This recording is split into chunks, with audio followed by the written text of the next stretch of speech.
Hello everybody. I was going to show you another one of my firearms that I really like. It's another one of my carry firearms. This one happens to be a revolver, and it's a very unique revolver, as you might see, and hopefully I give you a different perspective, but maybe even the only perspective, because I have not seen this revolver in this caliber on YouTube. So hopefully this is the first video. We'll see. This happens to be the Smith & Wesson Model 357 NightGuard. Now the Model 357 is the 41 Magnum version of the NightGuard.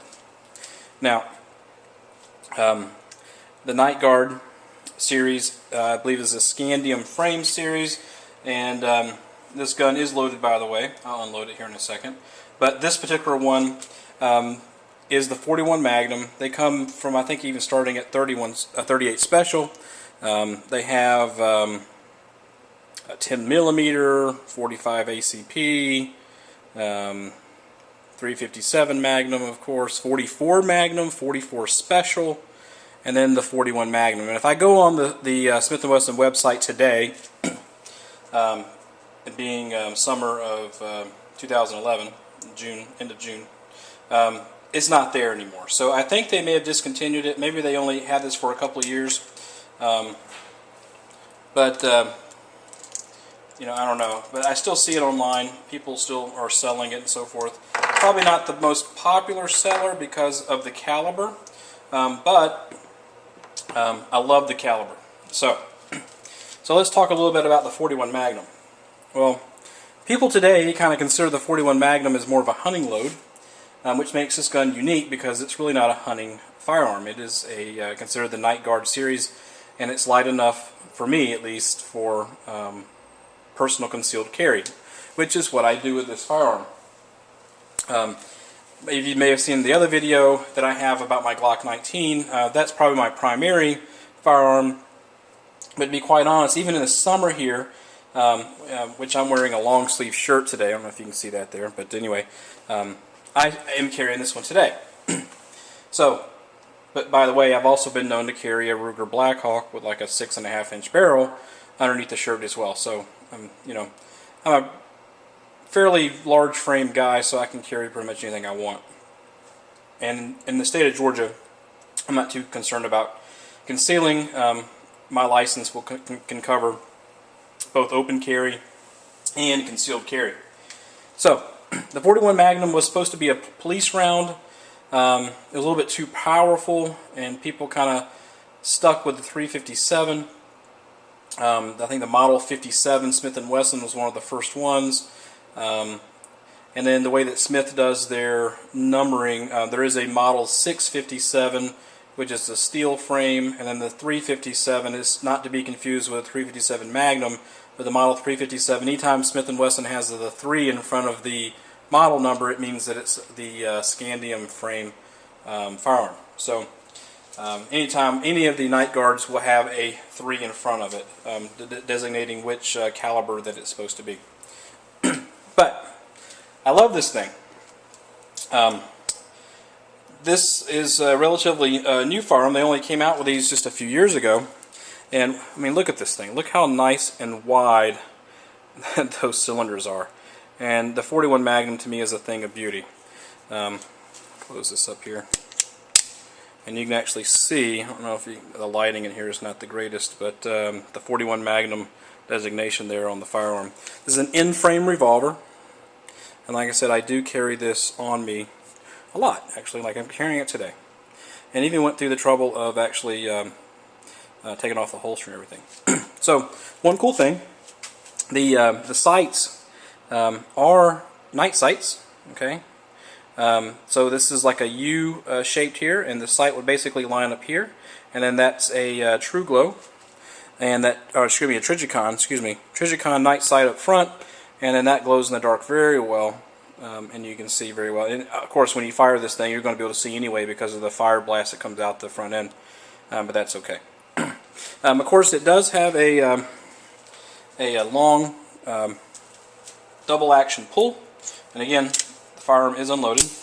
A long double action pull, like any double action, but a nice crisp Very light single action pull. I don't have a scale or anything like that to measure, but very nice single action pull, which is how, when I practice with this, is how I generally do that. Well, so 41 Magnum is just not for hunting anymore. Oh, and by the way, before I take this away, the case is a typical Smith & Wesson case. Comes with a little brown paper. I guess that's a rust-proofing thing. Everything that you would expect in there, as far as the lock and so forth. All that's in there. I don't really keep the gun in there because I kind of keep the gun in my safe because I use it a lot. So, what can I say about this? This actually weighs probably less than a 1911, so people that think this may be heavy, it's really not that bad. It's definitely more than the Glock 19, but that can be expected with such a big revolver here. And it has to be able to take that blast of the 41 Magnum. Now what I choose are, for the 41 Magnum load, are the Winchester 41 Magnum silver tips. Okay, these are 175 grain silver tips, hollow point, and it's a very nice round. I actually have found a couple of imperfections where the bullet was seated at an off angle. As a matter of fact, I may have one in this box. I'll show you.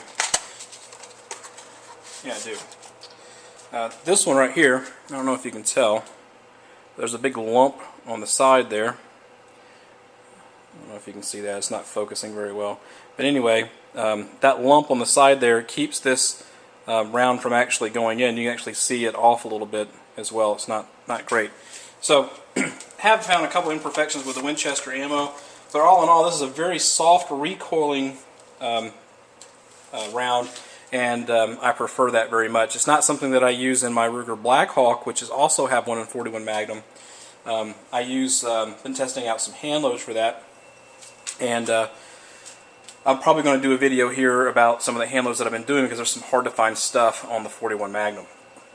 So, what do I carry this in? Well, a couple of different nice accessories that I have is basically this nice ammo pouch here, and I use the Model 57, what do you call that? Oh, I forget even what you call it. But anyway, the Model 57, one of these, and I keep that in here, which is a custom-made item from a guy from Lobo Gun Leather. I don't know if you can see his little wolf emblem there. I also have a holster that was custom made from Lobo Gun Leather, and you can see the little emblem there. This is a custom made holster that I had made. I think Lobo Gun Leather is in Colorado. I'll post the link to the site here. And this particular firearm, as you can see, fits perfectly in that holster. And of course I wear this outside the waist, and beautiful. I do wear Galco belts.